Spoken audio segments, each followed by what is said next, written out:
दोस्तों, मेरे सभी वीडियो उन सभी लोगों के लिए महत्वपूर्ण हैं जो ईश्वर के बारे में जानना चाहते हैं और ईश्वर प्राप्ति के उद्देश्य के प्रति जागरूक है।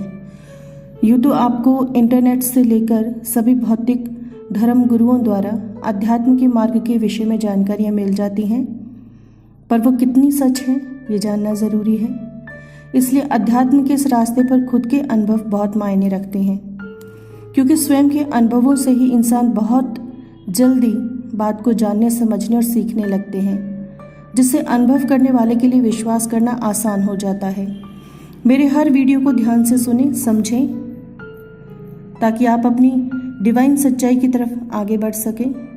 भगवान ने कृष्ण अवतार में अर्जुन से जो बात कही है वो आज के समय में हर इंसान पर कुछ ज़्यादा ही सही साबित हो रही है।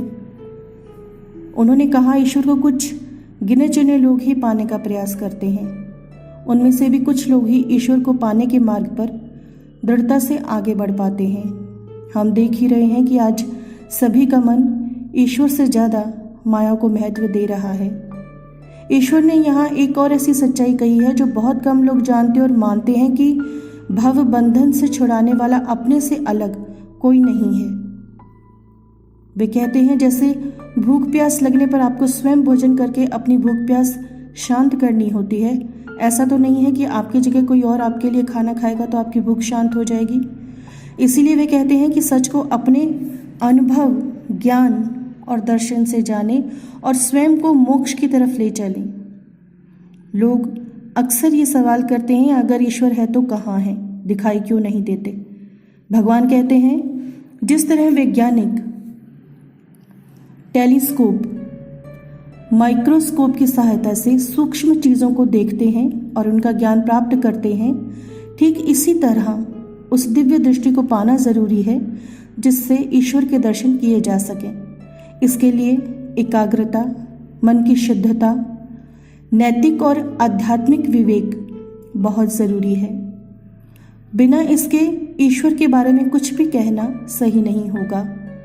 ईश्वर की कृपा पाना बहुत महत्वपूर्ण है, तभी हम जिंदगी के संघर्ष और मृत्यु के डर से मुक्त हो सकते हैं। ईश्वर कृपा पाने का प्रेम भक्ति बहुत सुंदर मार्ग है।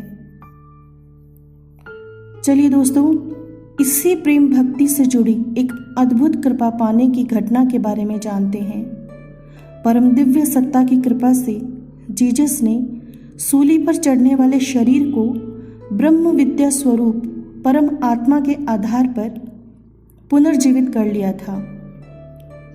बहुत कम लोग ये बात जानते हैं कि जीसस मृत्यु के 3 दिन बाद वापस लौट आए थे। वो परम आत्मा के सच्चे उपासक थे। उनके लिए परमेश्वर की आज्ञा का पालन उनके जीवन का पहला कर्तव्य था। दोस्तों, सोचिए, हमें जिंदगी क्यों दी गई है? क्या हम उस उद्देश्य को पूरा कर रहे हैं?